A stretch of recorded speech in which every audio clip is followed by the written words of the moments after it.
Bien, en el enunciado 100 nos dice definición de amenaza de parto pretérmino. Entonces, cuando la pérdida es menos de 20 semanas, recuerden, es aborto, ¿no? Si la pérdida es entre las 20 y 28 semanas, es parto inmaduro.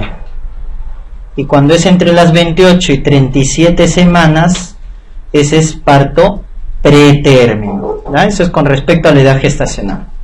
Pretérmino, 28-37, inmaduro, aborto, ya está. Amenaza es cuando la gestante tiene dinámica uterina, pero no tiene cambios cervicales, ¿no es cierto? O sea, una dilatación menor de 2 centímetros, un borramiento menor del 50%.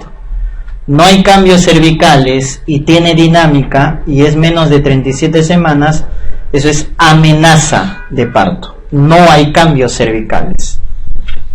En cambio, parto es cuando tiene buenos cambios cervicales. Dilatación más de 2 centímetros, borramiento más del 50%. Entonces me dicen buenos cambios cervicales y es menos de 37 semanas, eso ya es parto pretérmino. Y parto inmaduro, menos de 28 semanas, ¿no? Menos de 28 semanas. Factor de riesgo para parto pretérmino. El más importante es que tenga un pretérmino previo. Es el que tiene más riesgo. Pretérmino previo. ¿Estamos?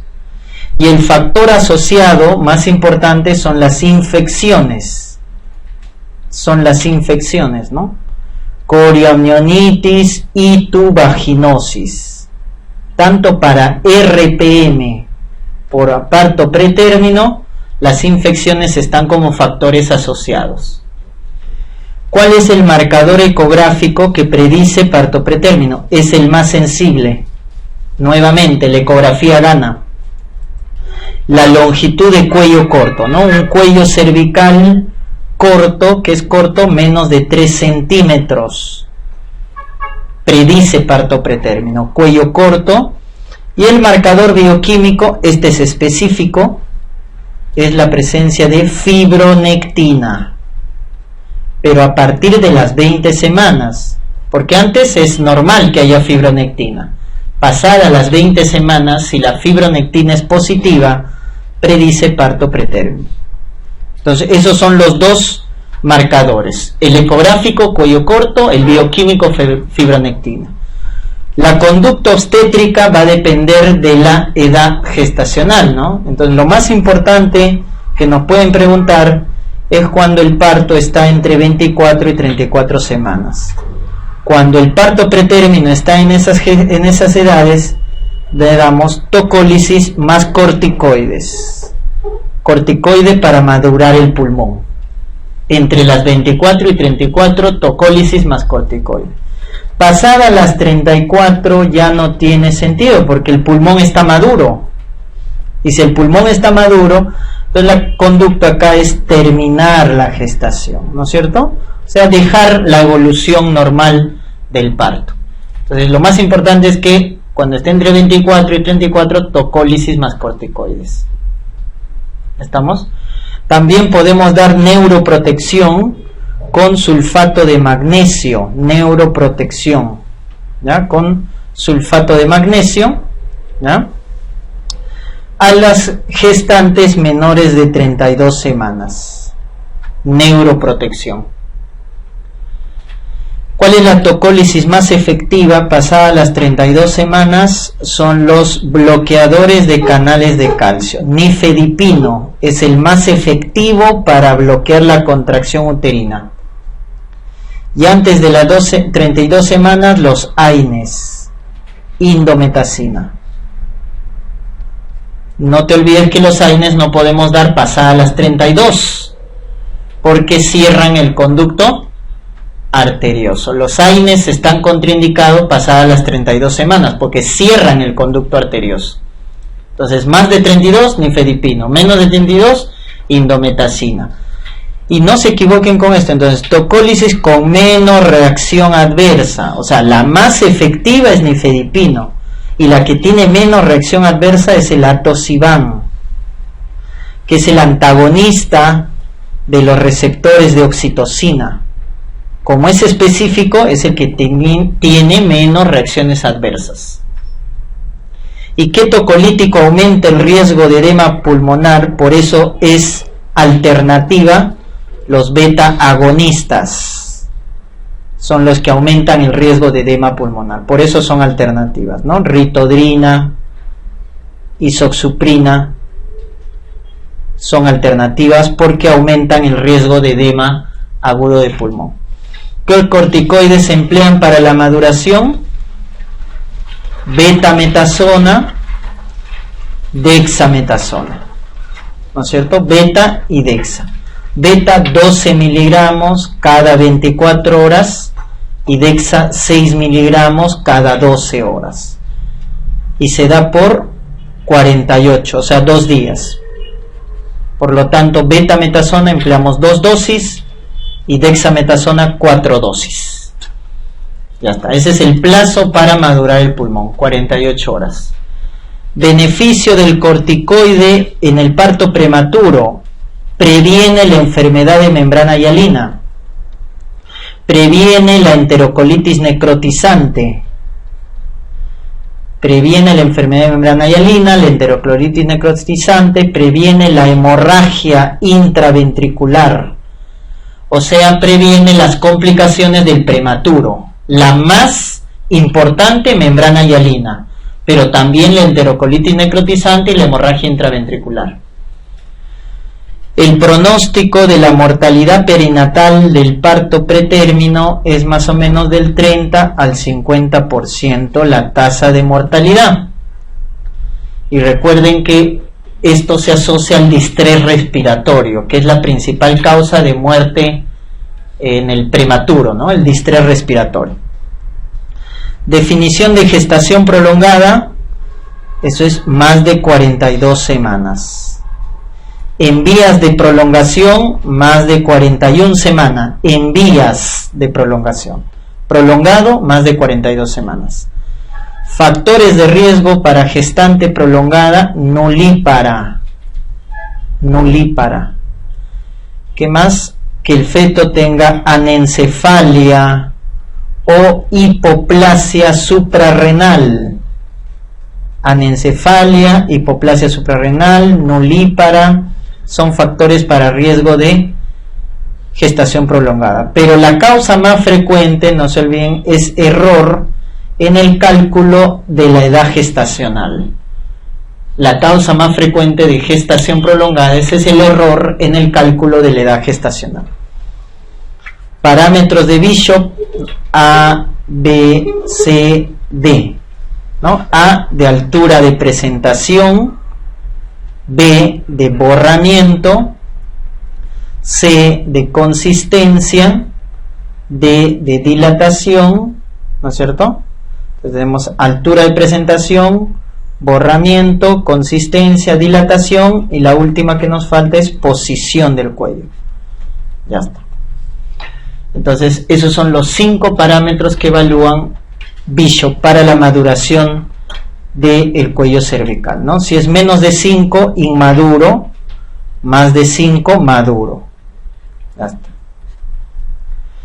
Maniobra para madurar el cuello: despegamos las membranas del cuello cervical. Hamilton, maniobra de Hamilton, ¿no?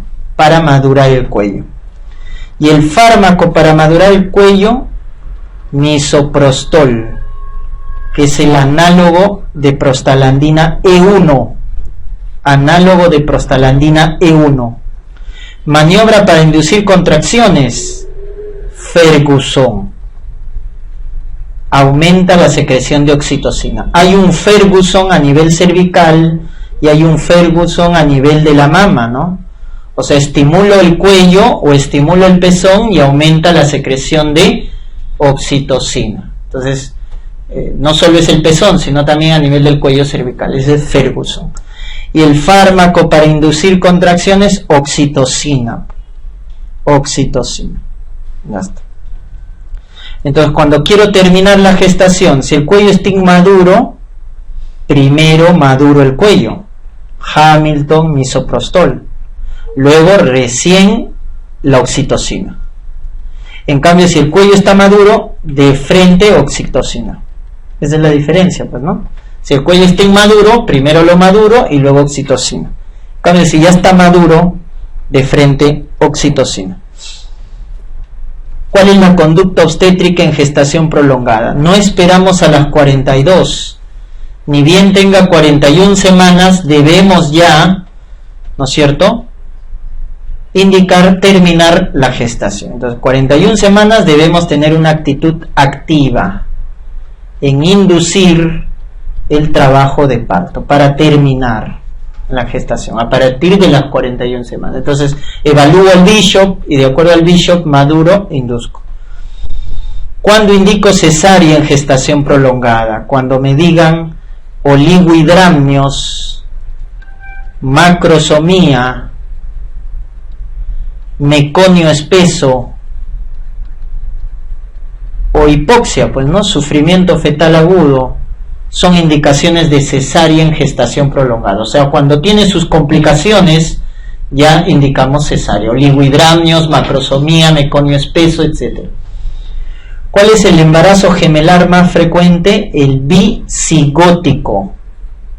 O sea, el que tiene 2 huevos o cigotes, ¿no? Bicigótico. Son las 2/3 partes.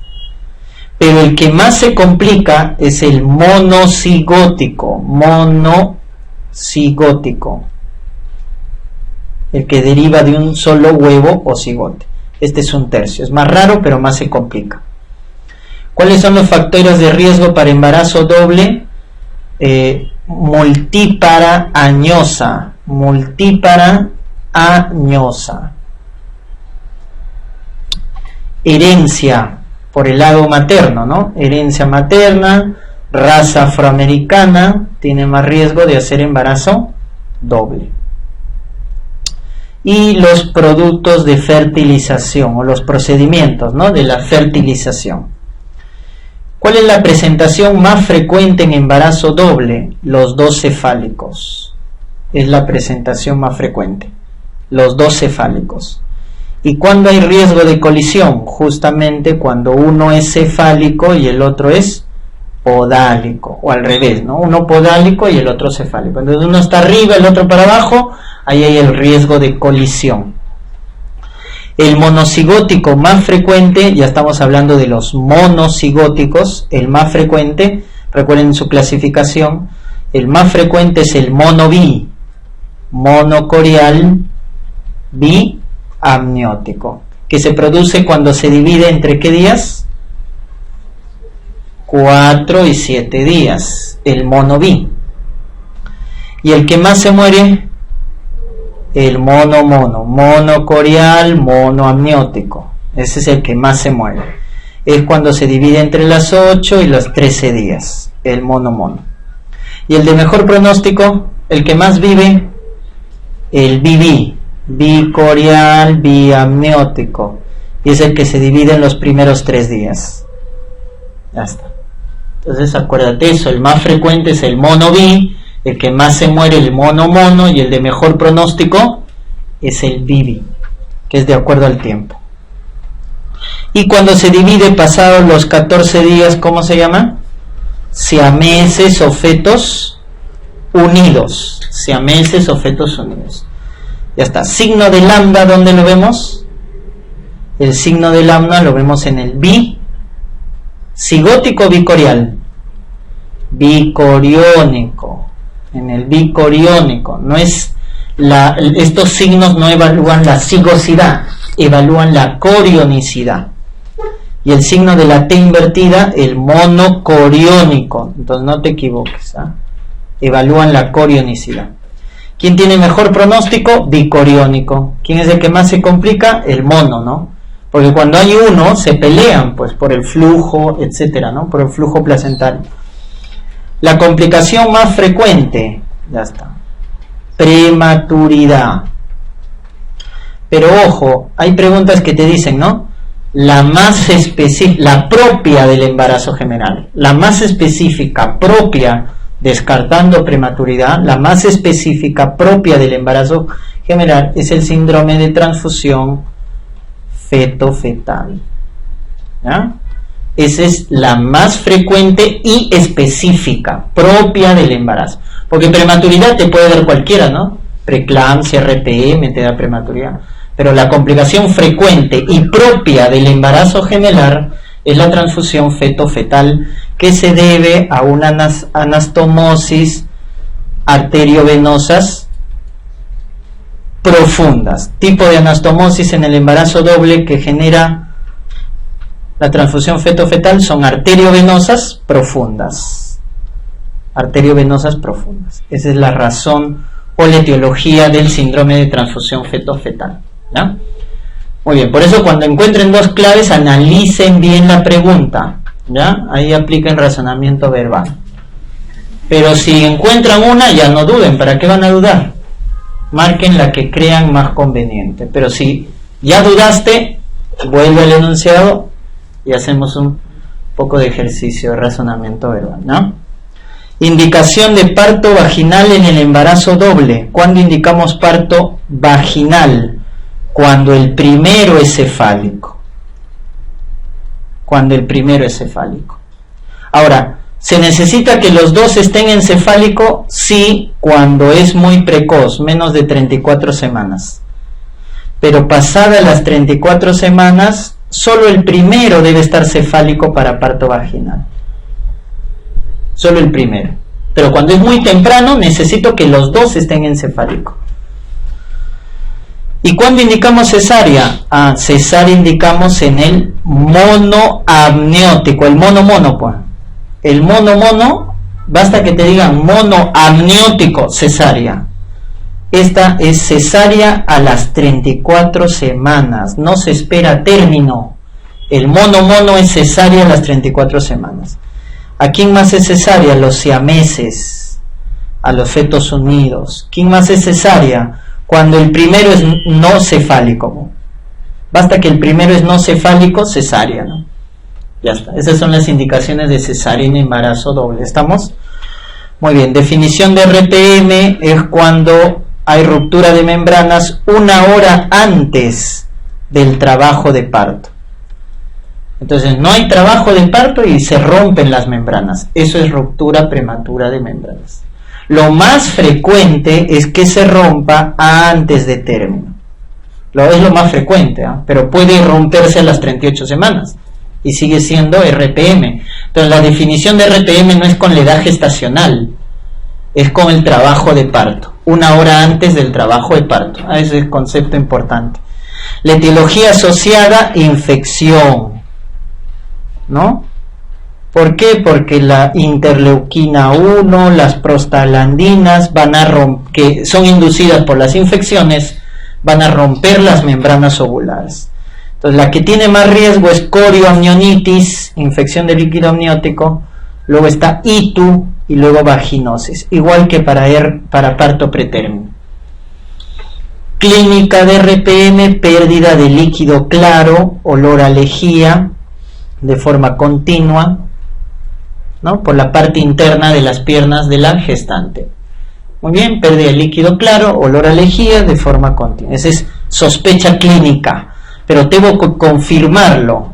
¿Cuál es el examen auxiliar más sensible para el diagnóstico de RPM? El más sensible es el test de Fern, es decir, la cristalografía en el lecho, ¿no? La cristalización en el lecho del líquido amniótico. Pero el más específico, tiene mayor especificidad, es el AmnioSure, que mide una microglobulina placentaria. Entonces el más sensible es la cristalización en el lecho, el más específico es el test de AmnioSure. Muy bien. Y el hallazgo ecográfico, oligohidramnios, pues, ¿no? Hemos dicho, la causa más frecuente de oligohidramnios es RPM, entonces va a estar disminuido. A todo RPM damos profilaxis, ¿ya? A todo RPM siempre su profilaxis, porque si está roto membranas, por la vía ascendente se va a infectar. Entonces, a cualquier RPM, ampicilina más macrólidos. Por eso, cuando me preguntan RPM y me preguntan tratamientos, siempre busca antibiótico porque está dentro de la terapia. Pero ¿a quién le vas a dar neuroprotección? A los menores de 32 semanas, con sulfato de magnesio. Es complementario esto. ¿Y qué más? Y luego el manejo depende de la edad gestacional, siempre en cuando no haya signos de infección, o sea, no hay coromionitis. Entonces, a un RPM, ¿cómo lo manejo? Le doy antibiótico, ampicilina, eritromicina, y pregunto la edad gestacional, siempre en cuando no haya signos de infección, pues, ¿no? Taquicardia materna, taquicardia fetal, líquido purulento, leucocitosis con desviación izquierda, o sea, no hay signos de infección, entonces es un RPM, ¿no? Le doy profilaxis y luego pregunto edad gestacional. Si tiene menos de 24 semanas, manejo expectante, reposo, hay que prolongar lo que más podemos la gestación. Se puede hacer también amnioinfusión, ¿no? Porque como está perdiendo líquido, amnioinfusión. Acá es donde se hace más, entre las 24 y 34. ¿Se acuerdan? Igual en el parto pretérmino, ¿no? Entonces, tocólisis más corticoide. Ojo, corticoide para madurar el pulmón. Y tocólisis cuando hay dinámica uterina. Porque si me dicen un RPM y no hay contracción intensa, entonces no se da tocólisis. La tocólisis es, no hay tocólisis profiláctica, ¿no? Entonces, la tocólisis se da cuando hay contracción uterina, ¿no? Más corticoide para madurar el pulmón. ¿Ya está? Y más de 34 semanas, ¿estamos? Más de 34 semanas, terminar la gestación. ¿Ya está? Porque todo RPM con pulmón maduro sale. ¿Para qué lo vas a dejar? ¿Para que se infecte? No, ¿no es cierto? Entonces sale. Más de 34 semanas terminamos la gestación. Entonces acá el tratamiento es inducción, pues, del trabajo de parto. Inducción. No es esperar, no es observar. Pulmón maduro, inducimos. Pronóstico del RPM también se asocia con ¿quién? Con parto pretérmino. Entonces tienen mismo pronóstico. Porque el 99% de los RPMs en 7 días se va a terminar el embarazo. El 99% de los RPMs en 7 días arranca trabajo de parto y se termina la gestación, ¿no? Entonces está relacionado bastante. ¿Cuánto es la relación de RPM con parto pretérmino? 50%. RPM con parto pretérmino, 50%. Definición de RCU, ponderado por debajo del percentil 10, ¿no? Por debajo del percentil 10, el crecimiento fetal. Tipos de RCU, el tipo de RCU puede ser tipo 1, el llamado simétrico, tipo 2, el asimétrico, y el 3, el mixto. Por si acaso, esto es una clasificación antigua, pero para los exámenes todavía se emplea, porque lo preguntan así. El simétrico, recuérdate, es el precoz, ¿no? El que se afecta en las primeras edades gestacionales. El 2 asimétrico se llama tardío, porque se afecta de forma tardía en el embarazo, y el mixto es variable, ¿no? Se afecta en ambos periodos. El simétrico, la causa más frecuente es cromosomopatías. Después, ¿quién está? Torch. Ahí está la etiología, estamos revisando etiología de RCU. Del asimétrico, ¿quién es? Insuficiencia placentaria. O también te pueden poner preeclampsia. Es lo mismo, porque la preeclampsia es insuficiencia placentaria. Y el mixto es desnutrición materna o drogadicción materna. Ya está. Esas son las etiologías del RCU. ¿Cómo diagnosticamos el RCU? Con ecografía. Ecografía es el diagnóstico. Y el marcador más sensible, circunferencia abdominal. Está disminuido, ¿no? La circunferencia abdominal en el RCU. pero el marcador ecográfico más específico es líquido amniótico disminuido, oligohidramnios. Ese es el marcador más específico de RSIU, oligohidramnios. El más sensible, circunferencia. Y es el que, cuando siempre digo el más sensible, es el que más se emplea, pues, ¿no? Cuando tú quieres diagnosticar algo, ¿qué es lo primero que pides? ¿El más sensible o el más específico? El más sensible es el tamizaje, screening, ¿no? Ya está. Entonces, lo primero que evaluó es la circunferencia abdominal. Luego el líquido, que es el marcador específico, y el marcador ecográfico para diferenciar si es tipo 1 o tipo 2, ¿cuál es? El cociente circunferencia cefálica sobre circunferencia abdominal. El cociente te hace diferenciar si es tipo 1 o tipo 2, porque en el tipo 1 va a estar normal y en el tipo 2 va a estar aumentado. Entonces, ¿cuál es el marcador ecográfico que te diferencia los tipos de RSIU? El cociente, circunferencia cefálica sobre circunferencia abdominal. ¿Y quién da el pronóstico si está afectado o no? El Doppler de la arteria umbilical. ¿Se acuerdan? Es lo primero que evalúo, ¿no? Doppler de la arteria umbilical. ¿Y quién evalúa la redistribución?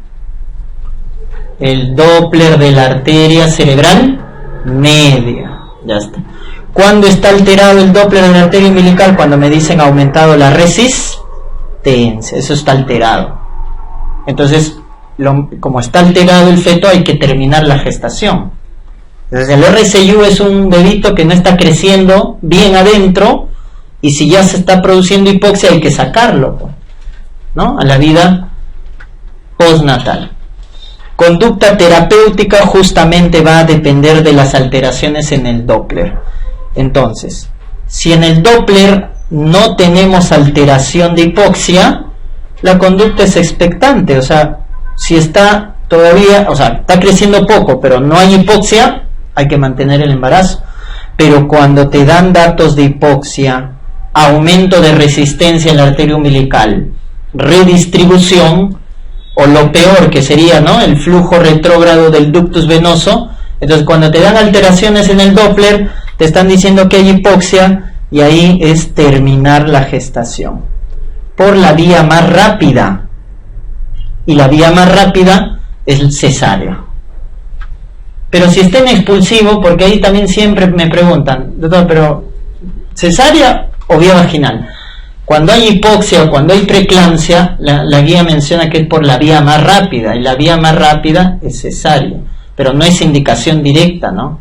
Salvo que haya un sufrimiento fetal agudo severo, ahí sí cesárea, porque no voy a dar chance vaginal. ¿Estamos? Entonces, cuando hay hipoxia marcada, termino la gestación por la vía más rápida, y la vía más rápida es cesárea. ¿Estamos? Cuando hay hipoxia.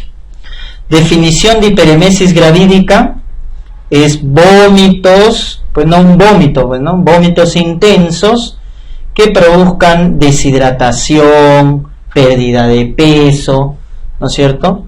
Una pérdida de peso más del 5%, trastorno ácido-base, deshidratación, etcétera. O sea, vómitos intensos incoercibles, así es la definición. Vómitos severos incoercibles que no se pueden tratar, entonces que generan complicaciones, es la hiperemesis. El factor de riesgo, la teoría, recuérdate, más aceptada es la teoría hormonal. A más beta-HCG, más riesgo de hiperemesis gravídica, ¿no? Entonces, los factores de riesgo, ¿cuáles son? Nulípara, ¿no es cierto? Como factor de riesgo, mola, que es la que produce más beta-HCG, embarazo múltiple, también que produce más beta-HCG. Son los factores de riesgo para hiperemesis. Nulípara, mola, embarazo múltiple. Diagnóstico de hiperemesis gravídica clínico, y para confirmar podemos pedir cuerpos cetónicos, ya sea en sangre o en orina, ¿no?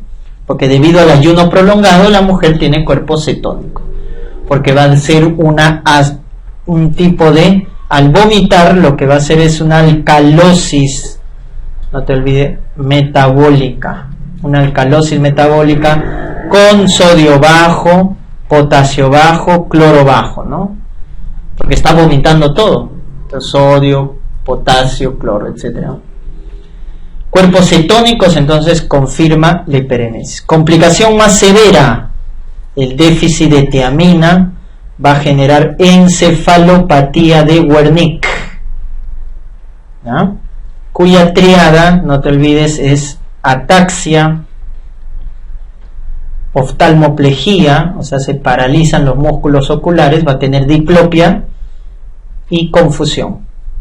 Es la triada de la encefalopatía de Wernicke: ataxia, oftalmoplejía, confusión. Tratamiento no farmacológico de la hiperemesis: dieta, pues, ¿no? ¿Cómo debe ser la dieta? Hiperproteica o con carbohidratos complejos. Eso es lo que debemos dar. ¿Y qué vamos a quitar? Las grasas. La dieta debe ser a base de proteínas, carbohidratos. Ese es el tratamiento no farmacológico. Antieméticos: el de primera línea es la piridoxina, que es la vitamina B6, sirve como antiemético. Luego está el dimenhidrinato, está la metoclopramida y el ondansetron. Podemos emplear todos ellos: dimenhidrato, metoclopramida, ondansetron. Y si nos preguntan en casos severos, ¿qué podemos dar? Corticoide, clorpromacina, ¿no? Antipsicóticos, porque bastante componente psicológico tiene la hiperemesis gravídica, ¿no? Entonces, en casos severos, refractarios, corticoide, clorpromacina. Ahí está, en casos refractarios, corticoide, clorpromacina. Anemia en gestante es menos de 10.5 en el segundo trimestre y menos de 11 en el primer y tercer trimestre. Menos de qué? Hemoglobina, pues, ¿no? Menos de 10.5 en el segundo. Aclarando siempre. Profilaxis de anemia en la gestante con sulfato ferroso, una tableta al día para, este sulfato ferroso, para reponer los requerimientos que habíamos mencionado, es 50-60 miligramos de hierro elemental al día, ¿no? Los requerimientos. Con una tableta hacemos profilaxis, pero tratamiento es 3 tabletas al día, porque la dosis en tratamientos ya es 150 a 200 miligramos de hierro elemental por día, ¿no? ¿Y cómo evaluamos la respuesta? Midiendo reticulocitos al 9º décimo día. ¿Cómo me doy cuenta que la gestante está respondiendo al sulfato ferroso? Reticulocitos al 9º décimo día, ¿no? Muy bien, definición de preeclampsia. Recuerden, a partir de las 20 semanas tengo presión elevada, 140-90, con proteinuria, ¿no? Más de 300 miligramos en orina 24 horas, relación de este cociente proteína sobre creatinina más de 0.3 o de forma cualitativa una cruz. Esa es definición de preeclampsia. Más de 20 semanas con 140-90, más de 300 miligramos en orina 24 horas o el cociente proteína creatinina más de 0.3 o una cruz en la tira reactiva, ¿no?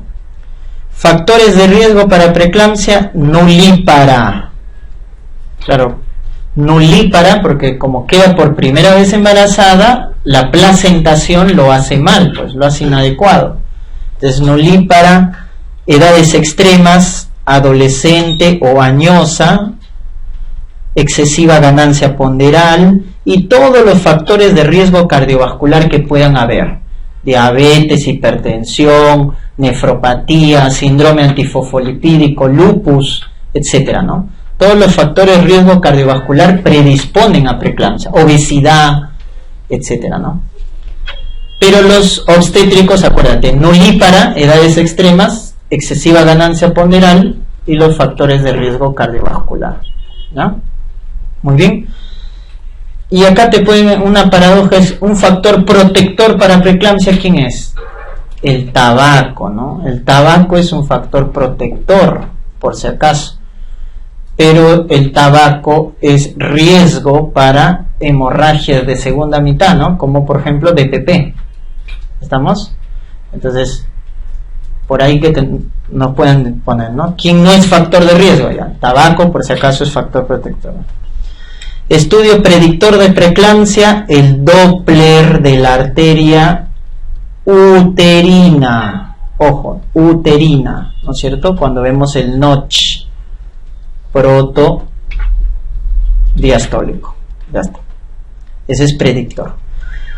Criterios de severidad en la preeclampsia. Entonces, los criterios de severidad en la preeclampsia son las complicaciones, pues, ¿no? ¿Cuáles son las complicaciones? A ver.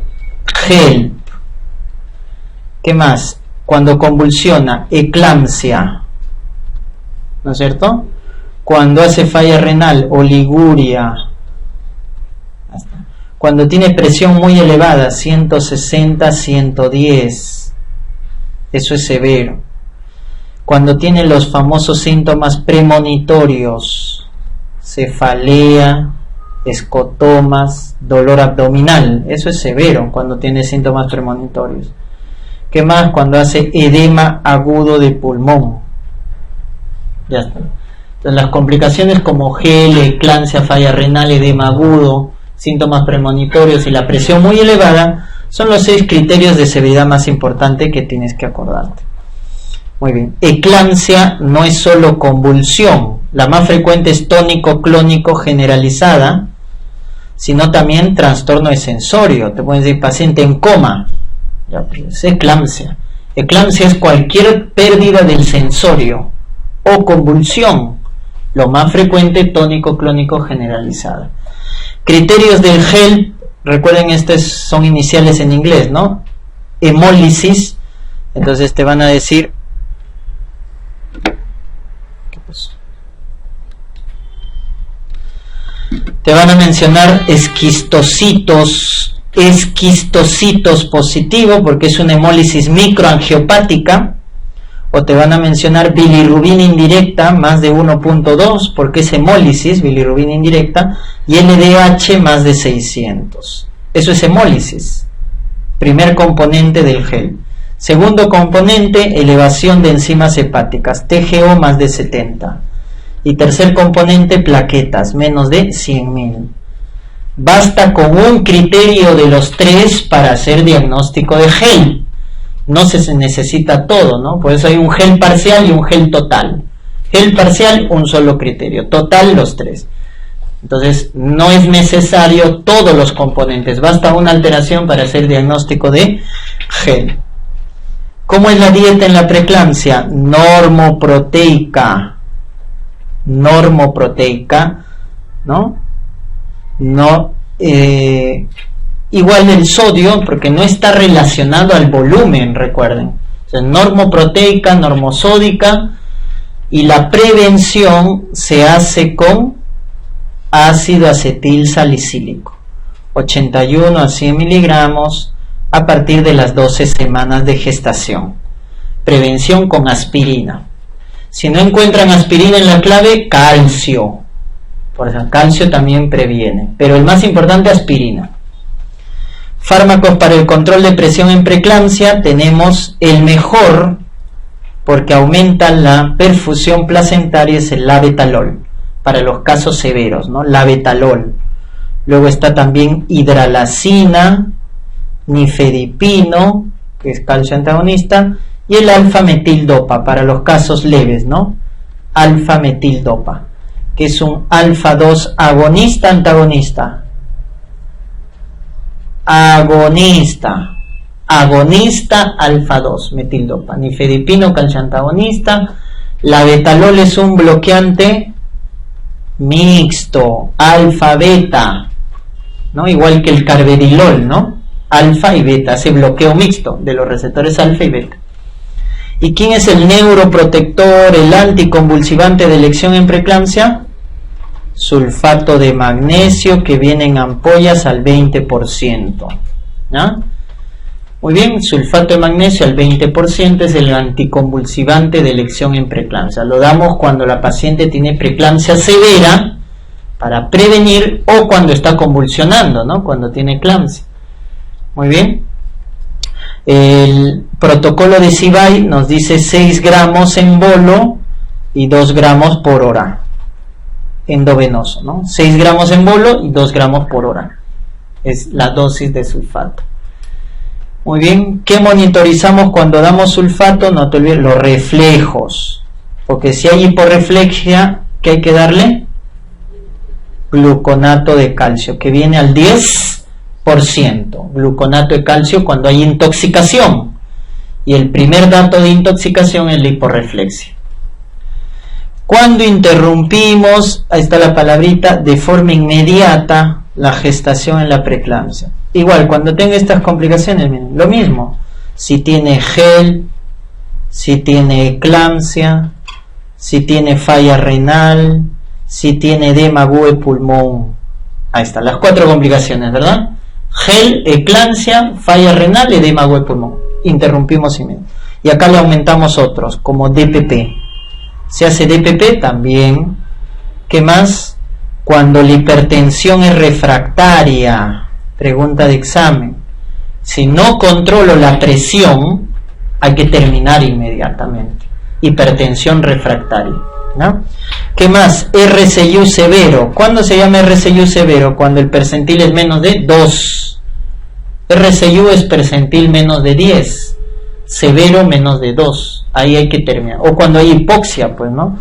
Si hay sufrimiento fetal, hay que terminar de forma inmediata la gestación.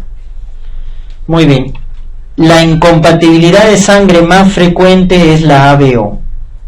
ABO es la más frecuente, donde, ¿no es cierto?, la mamá es O y el feto es A o B, ¿no? O AB. Hasta la mamá es O y el feto es AB. Eso no se olviden. Pero esta es la más severa, la RH, donde la mamá es RH negativa, el feto es RH positivo y el papá, porque también importa el papá, RH positivo. Ya está, es la triada de la incompatibilidad, ¿no? Mamá negativa, papá hijo positivo, y riesgo de isoinmunización. El estudio básico de la isoinmunización, entonces, es primero, en el primer control a la gestante le pedimos grupo y factor, ¿no? Grupo y factor, ¿no? ¿Qué más? Para ver si hay hemólisis, bilirrubina, pues, indirecta, ¿no? Para ver si hay hemólisis. Y para ver si está sensibilizada o no, el test de Coombs. Y para ver el grado de anemia también, la hemoglobina, un estudio de hemograma básico, ¿no? De hemoglobina, bilirrubina indirecta, grupo y factor y test de Coombs. Como le vamos a pedir el test de Coombs a la mamá, es un test de Coombs indirecto, porque es a la mamá la que le estamos pidiendo. Al feto es directo, pero al feto no podemos pedirle, entonces la mamá, test de Coombs indirecto. Todos los factores que predispongan a hemorragia son factores de sensibilización. Entonces me pueden decir aborto, ectópico, placenta previa, biopsia de vellosidades coreales, amniocentesis, o sea, todos los procedimientos invasivos, legrado, que predispongan a hemorragia, son factores de sensibilización, ¿no? ¿Y cómo diagnostico la sensibilización materna? Con el test de Coombs indirecto, ¿no? Entonces, si me sale negativo el test de Coombs, no está sensibilizada. Si está positivo, sí está sensibilizada. Por lo tanto, acá, cuando el test de Coombs es negativo, no está sensibilizada, vamos a hacer profilaxis. Pero cuando es positivo, quiere decir que ya tiene anticuerpos. Entonces hay que evaluar, acá evaluamos el grado de anemia fetal, porque ya tiene anticuerpos, ¿no? Muy bien. Entonces la conducta. Aquí damos entonces profilaxis con gamma globulina a la mujer RH negativa con test de Coombs negativo. A la test de Coombs negativo le hacemos profilaxis. Y las complicaciones es anemia fetal, ictericia que va a producir kernicterus y la falla cardíaca que va a producir anasarca en el feto y eso se llama hidrofetal. Y esas son las 3 complicaciones: anemia ictericia y falla cardíaca.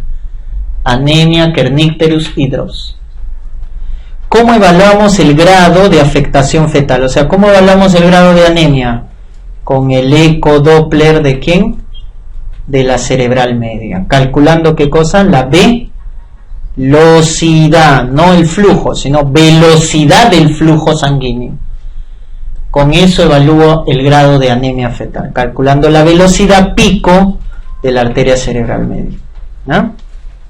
Y también con estudio invasivo, que puede ser la amniocentesis, para ver cuánta bilirrubina indirecta hay en el líquido amniótico. Ahí no se olviden, hay, ¿no es cierto?, las zonas de Lilley: zona 1, zona 2, zona 3. ¿Cuál es la zona severa que nos indica anemia severa? La zona 3 es anemia severa, la zona 3 de Lilley. Entonces, ¿cuándo indicamos prevención? Cuando la gestante es RH negativa y el cum salió negativo. Ahí, profilaxis. Con gamma globulina anti-D, 300 microgramos. 300 microgramos. A las 28 semanas y dentro de las 72 horas posparto. Ya, esa es la profilaxis, con gamma globulina 300 microgramos a las 28 semanas y dentro de las 72 horas posparto. Tratamiento de la isoinmunización: hay que hacer transfusión, pues, ¿no? Si es una anemia severa, transfusión intrauterina. Entonces, por el cordón umbilical se transfunde sangre al feto. ¿Estamos? Hemorragia de primera mitad. Recuerden, la causa más frecuente de hemorragia obstétrica de lejos, todos, es aborto, pues, ¿no? La causa más frecuente de hemorragia obstétrica en general, ¿no? ¿Cómo se define un aborto? Una pérdida menor a 20 semanas. ¿Estamos? Una pérdida menor a 20 semanas o un producto que pesa menos de 500 gramos.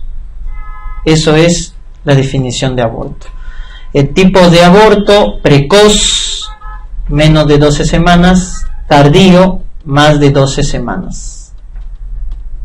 La etiología más frecuente de aborto precoz son las cromosomopatías. En cambio, la etiología más frecuente de aborto tardío es la incompetencia del cuello cervical. Muy bien. Otra clasificación de los tipos de aborto es con respecto a las membranas ovulares, ¿no? Entonces, si el cuello está cerrado, recuerden, en un aborto, sospecha de aborto, hago tacto, y el cuello está cerrado, es una amenaza de aborto. Si está vivo, ¿no? Porque si está muerto, es un aborto frustro. Ya está. Entonces, si tengo un aborto con cuello cerrado, es amenaza o frustro. La diferencia: en amenaza está vivo y el frustro está muerto. Por eso la evaluación de un aborto es con ecografía, para evaluar la vitalidad. Pero si el cuello está abierto, entonces acá la clasificación es con membranas íntegras, se llama aborto inminente, y con las membranas rotas se llama aborto inevitable. Aborto inevitable. ¿Estamos? Muy bien. ¿Qué mioma se asocia a abortos? El submucoso, pues, porque va a invadir la cavidad endometrial y produce abortos. El submucoso es el que se asocia a pérdidas. ¿Quién se asocia a CID? El frustro, no te olvides. El CID se asocia al aborto frustro diferido. Tratamiento de la amenaza de aborto: reposo, ¿no? Abstinencia sexual, y la evaluación se hace con ecografía. Reposo, abstinencia sexual. Tratamiento del aborto incompleto. El tratamiento del aborto incompleto, en este caso, lo que hay que hacer es aspirado manual endouterino o legrado uterino. Entonces, ¿de qué dependía aspirado o legrado? Una en la edad gestacional, Si es muy precoz, menos de 12 semanas, o altura uterina menos de 12 centímetros, aspirado, ¿no? Legrado si es tardío. Y la otra, ¿cómo está la paciente? Pues si la paciente está inestable, en shock, legrado. Está estable, suameo. Ya está. Son algunos criterios que los pueden orientar para aspirado o legrado. El cerclaje es para el tratamiento de la incompetencia cervical. Profiláctico es el que se asocia temprana, es el que se realiza tempranamente, en las 12-14 semanas. Ese es el cerclaje profiláctico, que se hace en las 12-14 semanas. ¿Qué aborto se asocia a sepsis? El incompleto. ¿Y quién se asocia a CID? El frustro, también llamado diferido, también llamado retenido. Ya está. Ese es el que se asocia a coagulación intravascular diseminada. Por eso hay que monitorizar con perfil de coagulación. Y la abortadora, la mujer que aborta de forma habitual o recurrente, es la que tiene más de 3 abortos consecutivos o más de 5 alternantes, o sea, no consecutivos, más de 3 pérdidas consecutivas o más de 5 alternantes. Y la etiología más frecuente es idiopático. Pero debo descartar ciertos factores, como por ejemplo defecto de fase lútea. Defecto de fase lútea. Y esta es la indicación para utilizar en un aborto progesterona micronizada. ¿En qué aborto utilizo progesterona micronizada como tratamiento? Cuando la causa es defecto de fase lútea, ¿no? También debo descartar SAF, ¿no? Mujer que aborta recurrente, de forma recurrente, hay que pedirle anticardiolipina, anticoagulante lúpico, ¿no? Para descartar síndrome antifosfolipídico. Localización más frecuente del ectópico, ampolla o tercio externo de la trompa de falopio. Pero el que tiene más riesgo de rotura, istmo, ese es el que más se rompe. Y el que puede llegar a término, abdominal. Esos 3 acuérdate. Ampolla el más frecuente, istmo es el que tiene más riesgo, abdominal el que llega a término. Factores para riesgo ectópico, acá también. El factor más importante si ha tenido un ectópico previo, igual que el parto pretérmino, ¿no? Si es previo es el que tiene más riesgo. Luego, EPI, ahí está.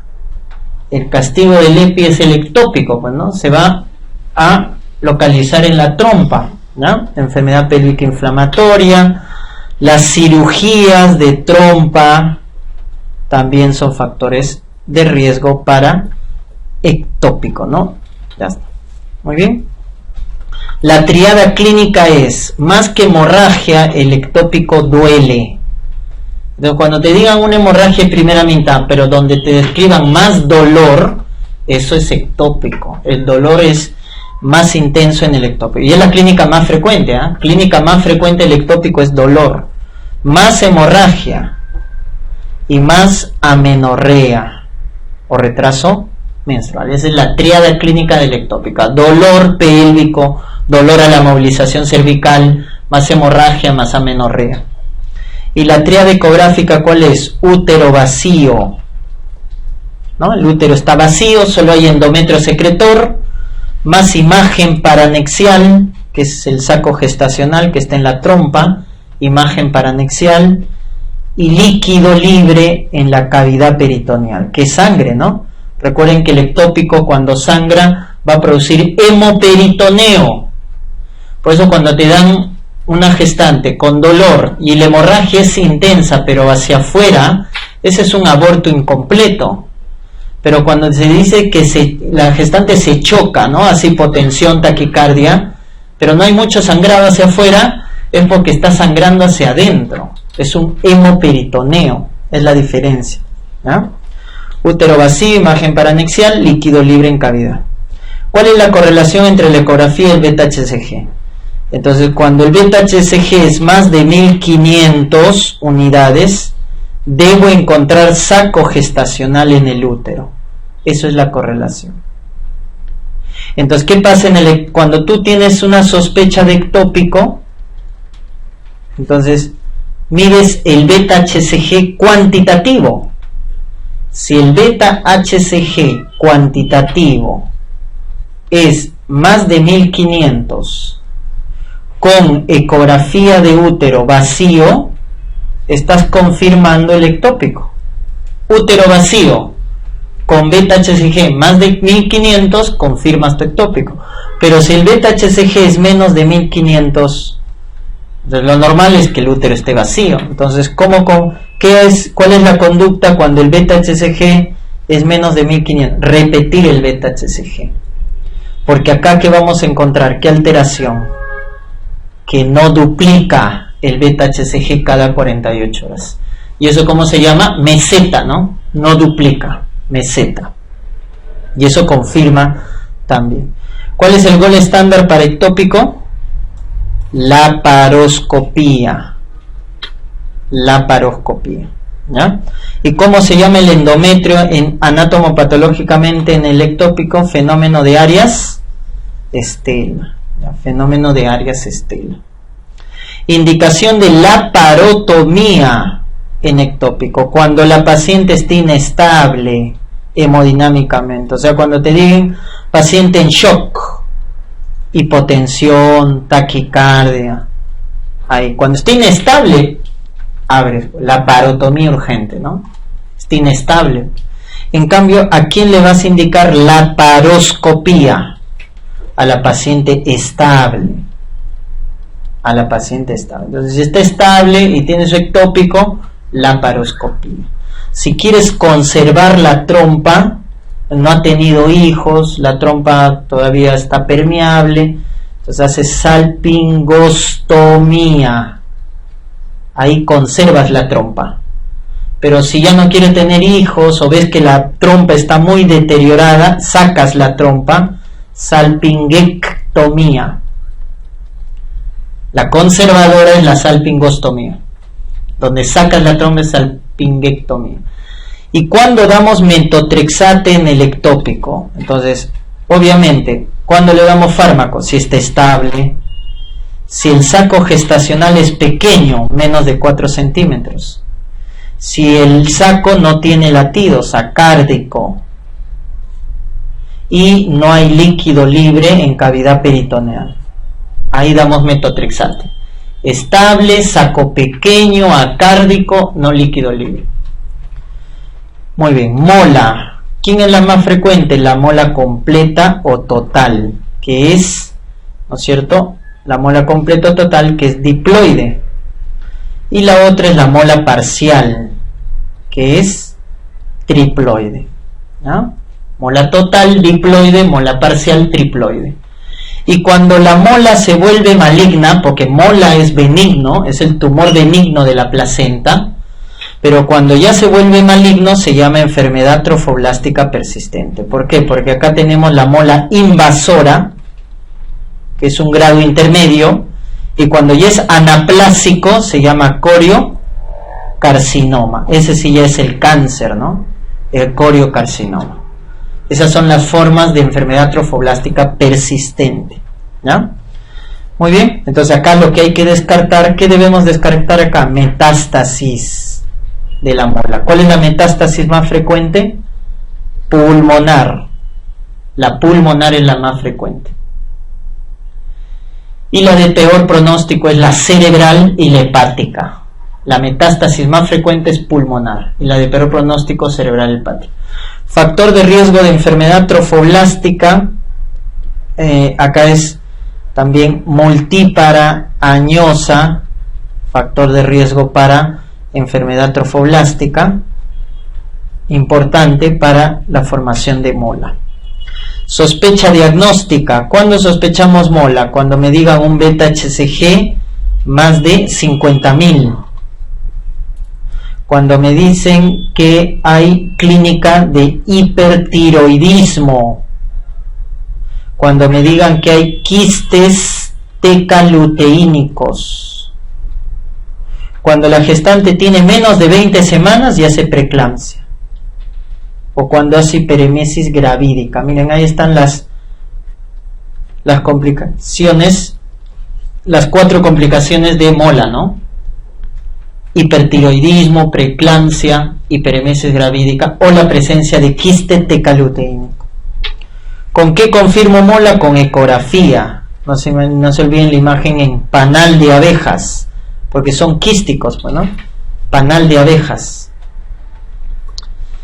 Ahí está el signo ecográfico, panal de abejas, de la enfermedad molar, ¿no? Y si hay algo de embrión, si hay embrión, esa es la mola parcial. Cuando hay embrión, que generalmente es no viable, está muerto, eso es la mola parcial. Cuando solo es tumor, es mola total.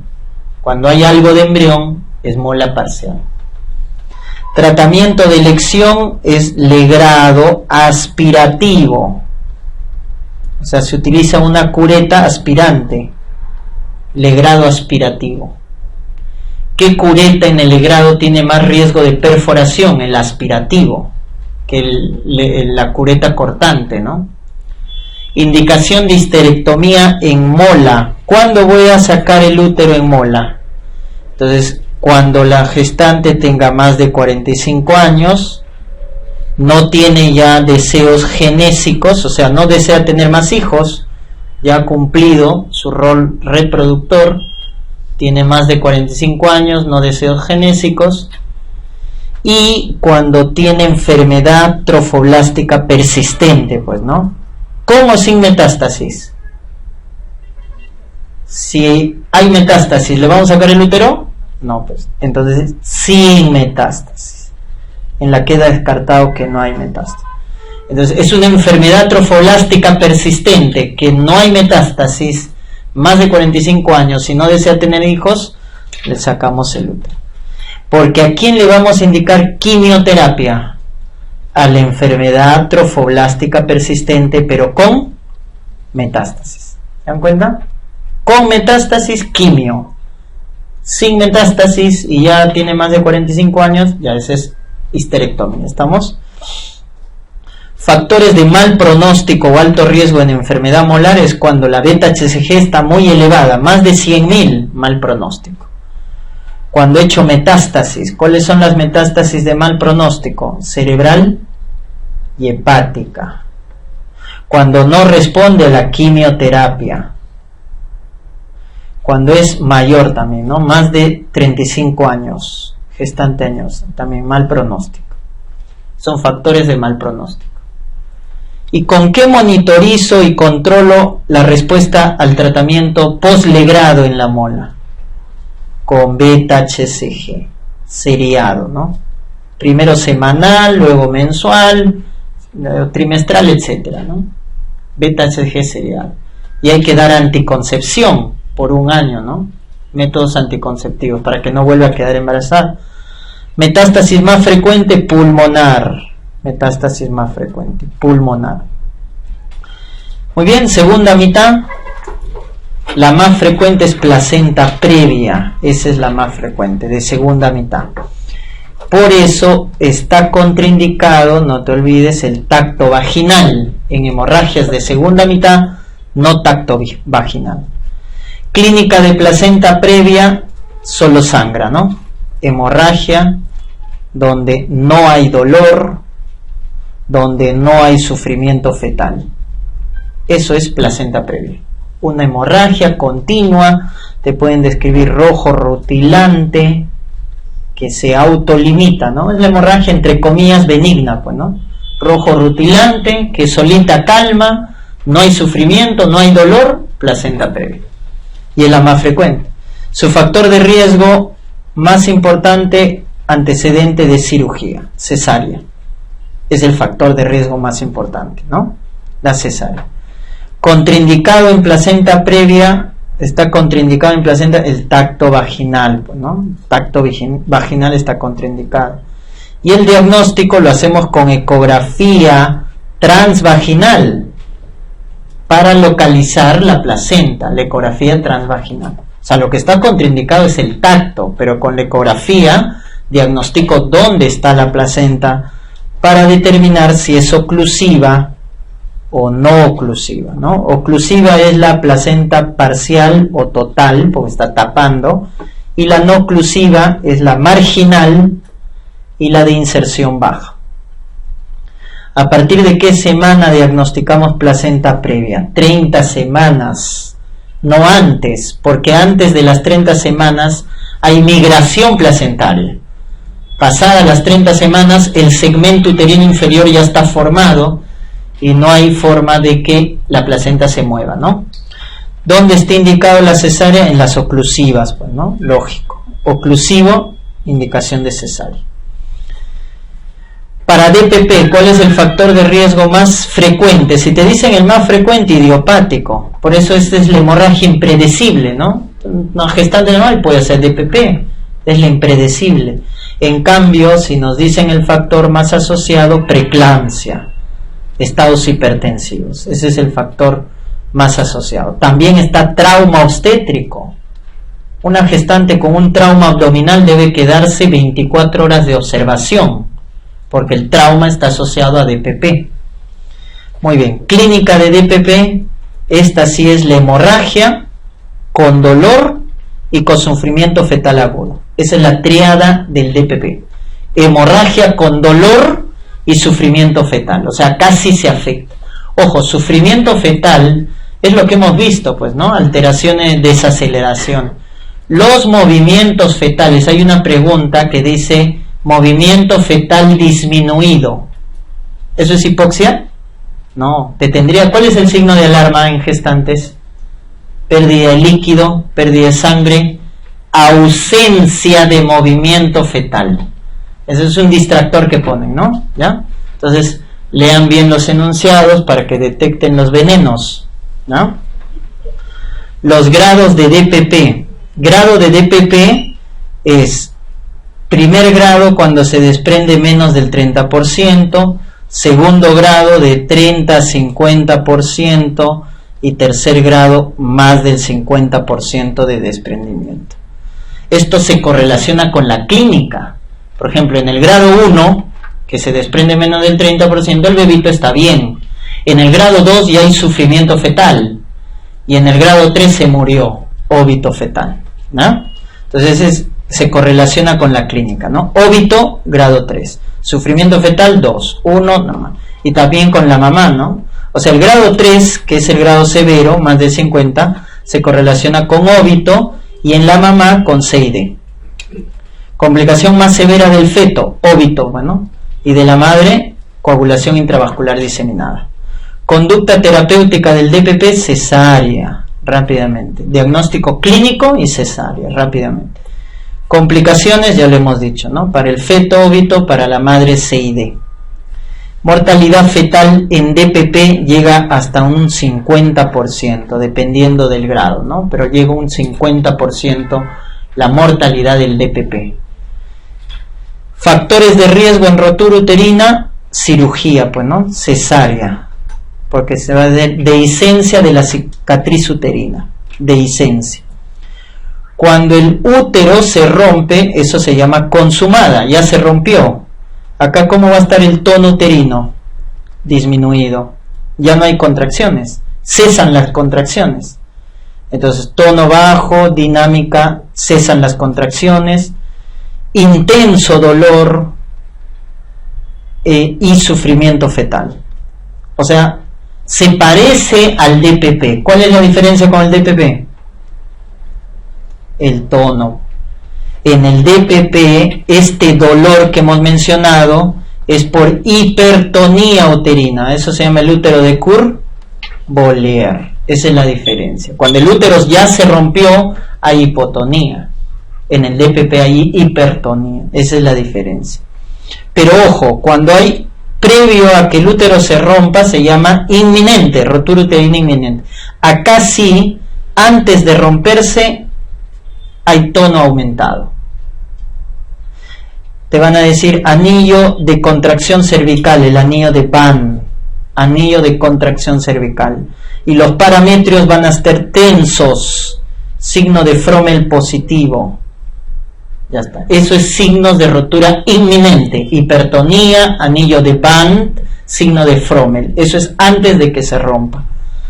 ¿Cuál es la conducta terapéutica cuando el útero ya se rompió, consumado? ¿Cuál es la conducta? La parotomía, pues ha roto el útero. La parotomía. ¿Y cuál es la conducta de la rotura uterina inminente? Cesárea. Todavía no se rompe, entonces antes que se rompa, cesárea. Es diferente, ¿no es cierto? Consumada, laparotomía. Inminente, cesárea. ¿Cuál es el factor de riesgo para vasa previa? Inserción velamentosa de la placenta. Ese es el factor de riesgo. Inserción velamentosa de la placenta. La clínica de la vasa previa es sufrimiento fetal, pero posterior ¿a qué? A la rotura de membranas. O sea, se hace amniorexis, se rompe membranas y los latidos empiezan a caer junto con hemorragia. Ese es el dato para vasa previa. Rompo membranas, los latidos caen. Y la conducta terapéutica es cesárea. La conducta terapéutica es cesárea. ¿Cómo se define hemorragia postparto? Más de 500, no te olvides, mililitros si es parto vaginal, si es parto eutóxico. Más de 1 litro si es cesárea, parto distóxico. O caída del 10% del hematocrito. Esa es hemorragia postparto. Más de 500 mililitros vaginal, más de 1 litro cesárea. Etiología más frecuente de la hemorragia postparto inmediata, atonía uterina. Segundo lugar, trauma del canal del parto. Primer lugar, atonía. Segundo, trauma del canal del parto.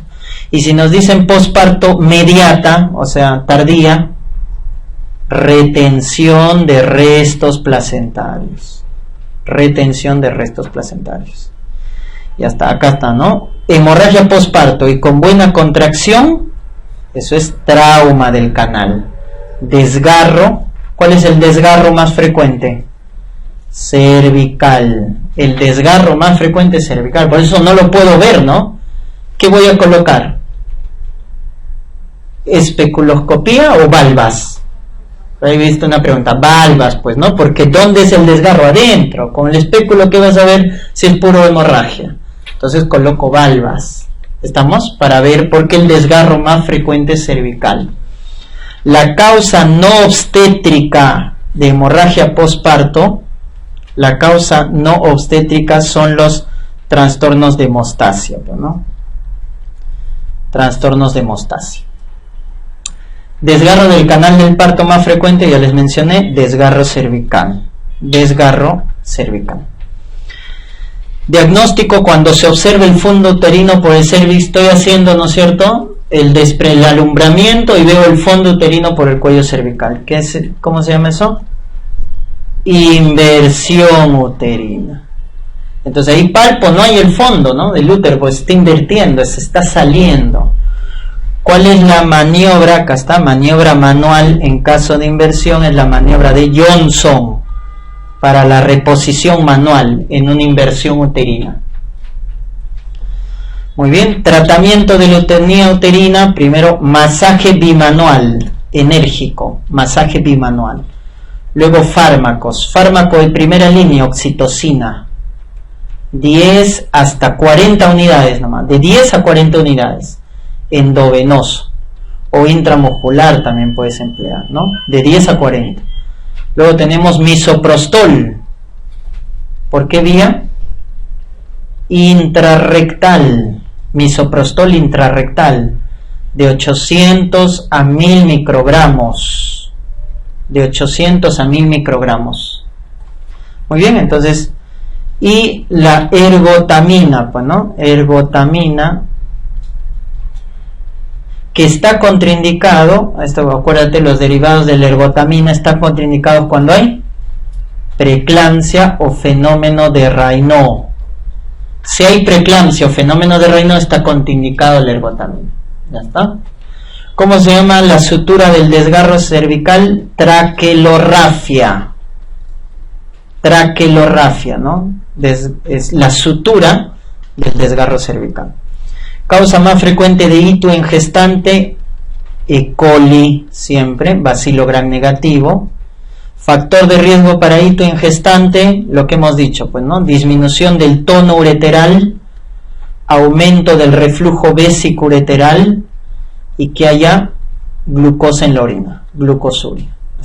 Disminución del tono, mayor reflujo vesiculolateral, glucosa. ¿Dónde es más frecuente la pielonefritis? En el lado derecho. Muy bien. Bacteriuria asociada a cálculos, eso es Proteus, porque Proteus forma los cálculos de estrubita, fosfato, amonio, magnesio. Ya está. Antibiótico de elección en ITU baja, el más barato, nitrofurantoína. Ya está. Eso es nitro, ¿no? Pero si nos dicen el más seguro, betalactámicos. Porque ¿cuál es el problema de nitrofurantoína? Uno, por sus reacciones adversas, epigastralgia, náusea, vómito, y puede producir hemólisis en el feto en el tercer trimestre. Pero es barato y la hemólisis es bien rara, entonces pues nitro, ¿no? El más seguro es betalactámico, cefalexina, amoxi, etc. En ITU alta, ceftraxona. En ITU alta, ceftraxona, cefalosporina de tercera. ¿Y cuándo uso los carbapenems? Cuando me digan bacteria ble positiva, beta-lactamasa espectro extendido, ahí utilizamos carbapenem. El carbapenem más seguro en la gestante es el meropenem. El meropenem, ¿no? Muy bien. Etiología de coriomionitis. La etiología de la coriomionitis, ¿no es cierto?, es parecido a la sepsis, ¿no? Está E. coli, está Streptococcus agalactiae, está anaerobios. O sea, es parecida a la sepsis neonatal. E. coli, Streptococcus agalactiae, anaerobios. La vía de infección más frecuente, no te olvides, es como ITU, como EPI, ascendente, la vía de infección. Diagnóstico de coriomionitis clínico: fiebre, temperatura más de 30, fiebre, taquicardia materna, taquicardia fetal, taquicardia materna, taquicardia fetal, loquios o líquido purulento. Ya está. Y laboratorio: leucocitosis con desviación izquierda. Leucocitosis con desviación izquierda. Ya está. Necesito 2 clínicos y el laboratorio. Cuando es subclínico, cuando está sintomático, por lo tanto acá ¿cómo hacemos el diagnóstico? Con amniocentesis, que es el que va a confirmar. Estudio de líquido, ¿quién confirma? La amniocentesis, estudio de líquido amniótico. Entonces acá nos van a decir glucosa consumida, menos de 15, leucocitos aumentado, más de 50 en líquido amniótico, glucosa menos de 15, leucocito más de 50, y el que confirma es el GRAM, pues, ¿no? GRAM o cultivo, que nos sale positivo, porque el líquido amniótico es estéril, entonces basta que haya bacteria en el líquido, eso confirma, ¿no? Glucosa menos de 15, leucocito más de 50. ¿Cuál es el esquema de antibiótico de elección? Como es como sepsis, ampicilina más gentamicina, como sepsis, ampigenta. Pero lo más importante en coriomionitis, ¿cuál es? Terminar el embarazo. Hay que terminar. Lo más importante es terminación de la gestación. ¿Y cuál es la vía de elección? Acá también se confunden. Vaginal. Imagínate, el líquido amniótico está con pus. Se hace cesárea, toda esa pus se sale de la cavidad peritoneal. Por eso la vía de elección es vaginal. Y tenemos 6 horas para sacarlo. O sea, inducimos y en 6 horas hay que sacarlo por la vía vaginal. Si no se puede, recién cesárea. Si la inducción es fallida, recién cesárea. O hay una distocia, algo, recién cesárea. Pero la vía de elección es vaginal. Y ese es el tratamiento más importante, terminar la gestación. Causa más frecuente de fiebre puerperal es la endometritis, a partir del segundo día. Porque el primer día la fiebre puerperal es normal, ¿no? Fiebre fisiológica. A partir del segundo día fiebre, endometritis. ¿Cuál es la etiología? Polimicrobiana. Pero ¿quién predomina? Anaerobios. Acá sí predomina más anaerobios que aerobios. Factor de riesgo de la endometritis puerperal: tactos vaginales, gestación prolongada. ¿Qué día del parto? cesárea. La cesárea predispone a infección. ¿Estamos? Entonces, tactos vaginales, gestación prolongada, cesárea, se ha hecho corioamnionitis, RPM prolongado. ¿Cuándo es prolongado? Más de 18 horas. En VIH, ¿cuánto es prolongado? Más de 4 horas. Si la gestante tiene VIH, es RPM prolongado cuando es más de 4 horas. En una gestante normal, más de 18 horas. Clínica, parecido a la corioamnionitis, fiebre, loquios purulentos o fétidos, dolor abdominal, útero subinvolucionado, ese es el dato, ¿no? Útero por encima de la cicatriz umbilical, subinvolucionado, con dolor, loquios fétidos, fiebre, endometritis puerperal. ¿Cuál es el esquema de antibiótico para endometritis? Clinda, porque predominan aerobios, más genta. Clinda más gentamicina. Muy bien. Diagnóstico de mastitis congestiva es precoz, 3er a 5.º día se presenta la mastitis congestiva. Es bilateral. En cambio, la mastitis infecciosa se presenta a partir del 7.º día del puerperio y es unilateral. Esa es la diferencia. ¿Cuál es la etiología más frecuente de la infecciosa? Estafilococo aureus. Estafilococo aureus es la causa más frecuente de mastitis infecciosa. Tratamiento antibiótico, dicloxacilina por vía oral, dicloxacilina. Y si es alérgico a la penicilina, clindamicina. Y si está inestable, vancomicina. Si te dicen una mastitis que está generando shock, una sepsis, si está inestable, banco, porque hay que cubrir a meticilino resistente. ¿Ya? Si es una mastitis normal, común y corriente, dicloxacilina. Si es alérgico a la penicilina, clinda. Y si es severa la mastitis, vancomicina. No, esto ya vimos, no sé qué pasó acá. Ya, diagnóstico. Ya, bueno. ¿Hay algo más ahí? ¿O se ha repetido? Endometritis, dice endometritis. Eso ya lo vimos, ¿verdad? Ya, entonces vamos al cuadrito. Ha habido un error ahí. Diagnóstico de... bueno, acá les he puesto estos cuadros. Ya, estas son las contraindicaciones de los fármacos. ¿Ya? Contraindicación de fármacos. Entonces les he puesto acá. En VIH, efavirenz. Está contraindicado. En TB, streptomicina. En malaria, primaquina. Está contraindicado. En enfermedad de Graves, hipertiroidismo, el yodo radioactivo. El yodo radioactivo está contraindicado. En diabetes, sulfonilureas, glibenclamida, ¿no? Está contraindicado. En parásitos está contraindicado el albendazol, el mebendazol. ¿Ya? En gestante, por si acaso, damos pamoato de pirantel para la parasitosis en gestantes. Está contraindicado albendazol, mebendazol. En hipertensión, YECA, ARA2 está contraindicado.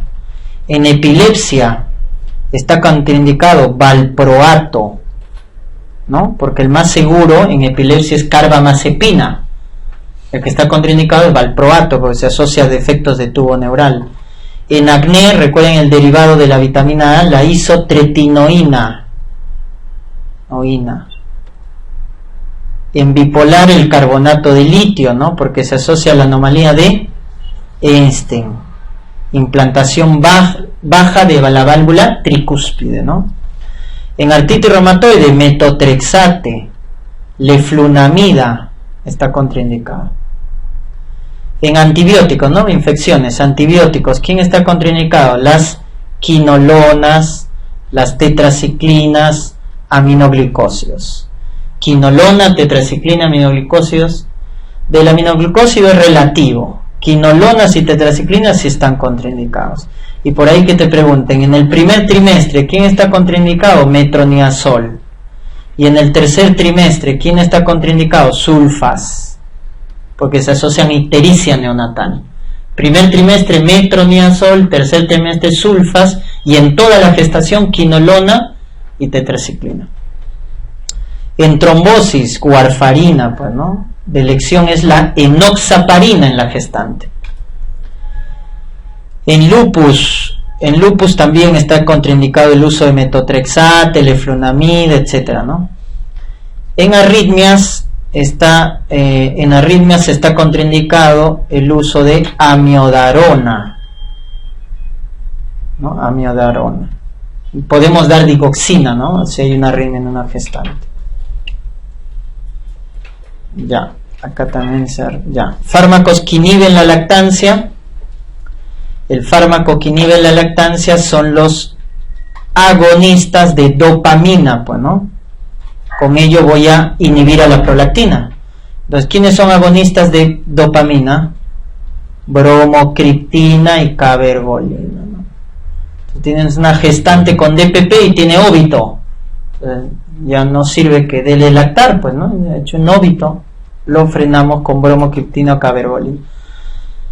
En la diabetes gestacional, recuerden, el aumento del lactógeno placentario está relacionado con la diabetes gestacional, ¿no? En la fisiopatología. Por eso es más frecuente en el segundo y tercer trimestre. Tamizaje es con el test de O'Sullivan, donde empleamos 50 gramos de glucosa y le medimos a la hora la glucosa. Si sale más de 140 miligramos, el tamizaje es positivo. ¿En qué semana? 24 a 28 semanas. Y si es de alto riesgo, en el primer control prenatal. Este tamizaje, si tiene factores de riesgo para diabetes, en el primer control. Si no tiene factores de riesgo, se hace entre las 24 y 28. Cuando es positivo, le damos 50 gramos a la hora más de 140. ¿Y quién confirma la prueba de tolerancia oral a la glucosa? ¿No? Ahí están los criterios de APO. Entonces basta una alteración de las tres para confirmar la diabetes, ¿no? O los mismos criterios de diabetes que conocemos, ¿ya? Excepto la hemoglobina glicosilada. La hemoglobina glicosilada no sirve para el diagnóstico de diabetes gestacional. Sirve para el pronóstico. Complicaciones de diabetes, ya para el feto, macrosomía, ¿no? Cuando nace, hipoglicemia. Son las complicaciones más frecuentes, ¿ah? En el feto, macrosómico. Y cuando nace, hipoglicemia, ¿no? Antidiabético de elección en diabetes, insulina. Es el que se utiliza. Insulina. Y el uso de hemoglobina glicosilada en diabetes es pronóstico. No sirve para el diagnóstico, sirve para el pronóstico, porque cuando esté elevado se asocia con malformaciones, porque hay mal control glicémico, ¿no? VIH y el riesgo de transmisión sobre todo es durante el trabajo de parto. Donde hay más riesgo es durante el trabajo de parto, porque hay más sangrado. ¿Y qué factores aumentan la transmisión vertical en VIH y gestante? El RPM. Por eso acuérdate de esta definición. RPM más de 4 horas es prolongado en gestante con VIH, ¿no? Y todos los procedimientos invasivos, pues amniocentesis, biopsia de vellosidades coreales, etc. ¿A qué edad gestacional se inicia Targa? 14 semanas. 14 semanas. ¿Ya? Y la terapia antiviral de elección, pues acá recuerden, o sea, podemos utilizar sidobudina, estabudina, pero el que está contraindicado es efavirenz, ¿ya?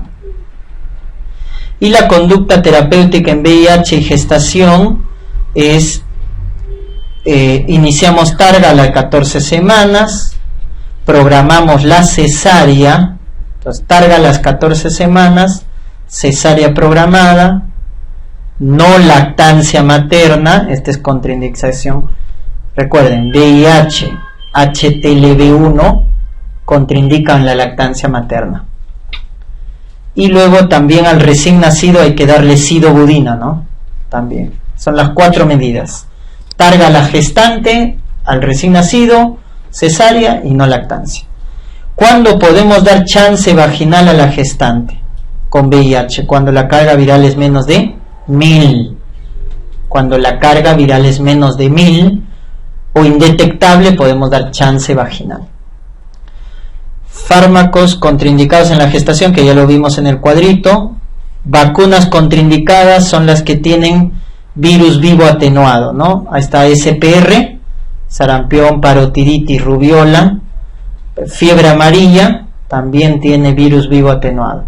Entonces, las que tienen vacunas vivo atenuado están contraindicados. Enfermedad que empeora en la gestación. ¿Qué enfermedad empeora en la gestación?